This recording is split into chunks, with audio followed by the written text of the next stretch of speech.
Good morning, good afternoon, and good evening mga kakuripots. Ito ang Huawei H18. Actually, medyo late na yung video. Nagkasakit ako, so ang hirap lumabas, so hindi ko masyadong magamit. Kaya, very late na to. I'm so sorry, okay? Ang H18 ng Huawei, ang latest smartwatch nila. So, check out na natin to. Yung unboxing video na to, matagal na. Actually, na-upload ko na nga sa YouTube Shorts ko, Facebook Reels, at saka TikTok. Matagal na pag titingnan nyo yung date na upload. May 2 straps included to. Okay, so ang ginamit ko is yung walang butas, yung hindi yung traditional, yung magnetic. Okay? So, material nito is very comfy. Pag suot ko siya, wala akong problema, hindi ako nangate, hindi ako nasaktan. Tapos, nagustuhan ko pa yung design niya dito. Yung merong loop. Ayan, yung may loop para ma-shoot mo siya. Kasi usually, ano lang siya, patong eh. Ito meron pasukan para talagang nakaikot siya sa'yo. Pero medyo may problem to sa tulad kong payat. Pag nasa dulo na siya, wala na atang magnet, nagkulang na ng magnet. Kaya medyo nakaangat siya all that time. So, maya't maya, habang suot ko siya, lumuluwag. So, di ba? Yun, maliit na bagay pag payat. Pag medyo malaki-laki ka naman, walang problema sa'yo to. Pagdating naman sa design, so, FYI lang guys, ang design kanya-kanyang trip yan. So, personally, hindi ko gusto yung kaya kasi namin kanya-kanya yan kasi hindi ko gusto yung design niya. Kaya baka gusto nyo, pero ako, personally, nakakapalan kasi ako dun sa ring around the screen. Yun nga, tulad na sinabi ko, kanya-kanyang trip yan, di ba? Pero, not ba dati ibang kulay, lalo na yung black? Kasi hindi ako nakapili ng color. So, yung brown, medyo hindi ko ganun kagusto. Okay? Tapos, may other buttons pa siya. Itong scroll wheel niya, scroll wheel ba ang tawag dito? Wheel, napipindot rin. At saka meron siyang second button pa sa baba.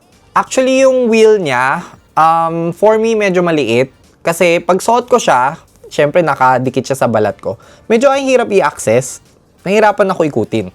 Tapos, yung second button niya, naka-default as workout modes. Pero, bumabawi naman siya dito. Ayan, sa screen niya. Diyan nila nilagay lahat ng pera nila. Okay? So, sa brightness rin, walang problema. Yung screen niya, maganda. Siguro yung brightness na gamit ko dito, wala kasing number. Siguro, tansya ko na sa 60 to 70% brightness yun.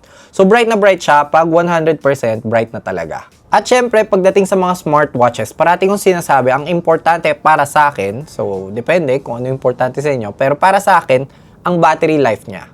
Ang tagal ng standby time nito. Sobra.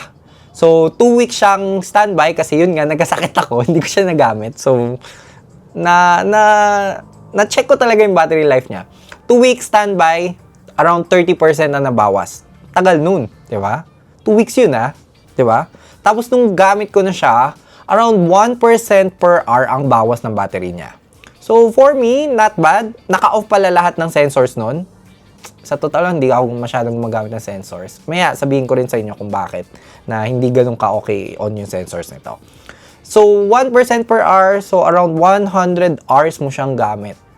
For the features naman, na-check ko yung step count nito kasi nag-mall ako nung ginamit ko to. Medyo hindi ganun ka-reliable yung step count nito Kasi, nung nag-compare ako, syempre, ngayon, halos lahat tayo. Yung phone nga natin may step count na eh. So, nag-compare ako ng mga step count. Magkakalapit yung step counts namin, ng mga kasama ko. Ito, kulang ng around 5,000 steps. So, siguro wag masyado mag-rely sa step count na ito. Tapos, may speakers rin pala to. Syempre, for the call function. Okay lang. Pati media ng phone mo, ipe-play niya, medyo weird lang yun. Parang hindi pa ako naka-encounter ng ganong watch. Hindi ko alam. Wala kasi sa settings, sinanap ko kung pwede i-off. Nakakairita kasi. So, pag naka-connect to sa phone mo, napupunta lahat ng sounds dito. Hindi lang calls. Okay? So, kunwari may lalaruin ka, mapupunta dito. Syempre, ang mga watch, naturally, maliit ang speakers. So, medyo mahina siya kumpara sa phone na speakers natin. Diba? So, alam mo yon, kahit na dinisconnect ko siya, nag-auto-reconnect siya sa phone ko, kaya nakakairita talaga. So, ang ginagawa ko, in-off ko totally yung watch. Diba? Medyo nakakairita kasi yun. And lastly, for the mic, tingnan nyo na lang to. So hello, ito na yung mic test ng Away H18. So kamusta naman yung mic niya? Hindi ako ganun ka nakalapit, pero pwede na, malapit naman ako. So tingnan nyo lang kung clear naman kasi syempre, speakers ng phone ang pinapakinggan nyo. So malinaw ba? Mic test, 1, 2, 3, 1, 2, 3. So, bakit mo nabibilhin to? Nakita ko sa website nila, currently around $118 US.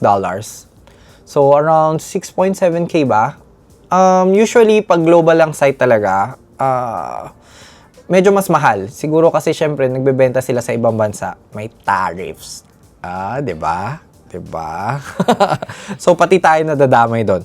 Okay, so siguro around 4,000 pesos okay to. Kasi syempre, may calling rin naman. Maganda yung battery life niya. Tapos, maganda rin naman yung user interface niya. Smooth naman. Ang nakita ko lang na hindi ganun ka okay sa user interface is feel ko parang medyo mababa yung refresh rate niya. So, maliit na bagay yun. 'Di ba? So, not bad. Not bad yung watch niya. So, if ever, check out yun na lang. Links at the description na lang. Tapos, dalawa pa strap, 'di ba? Nabanggit ko naman. Meron din pala tong software. So, hindi ko na ganun ka itatakal yung software kasi normal lang naman yan. Halos lahat merong software. Makikita nyo lahat ng stats na kinukuha nito dun sa software. So, yun na. So, tapos na yun. Okay? So, links will be at the description down below na lang kung saan nyo pwedeng bilhin to. Thank you again to Away for sending this H18. So, like this video naman kung nakatulong ako sa pag-shopping nyo. And consider subscribing na lang to support the channel. So, sige na. Let's do this again next time. Bye-bye!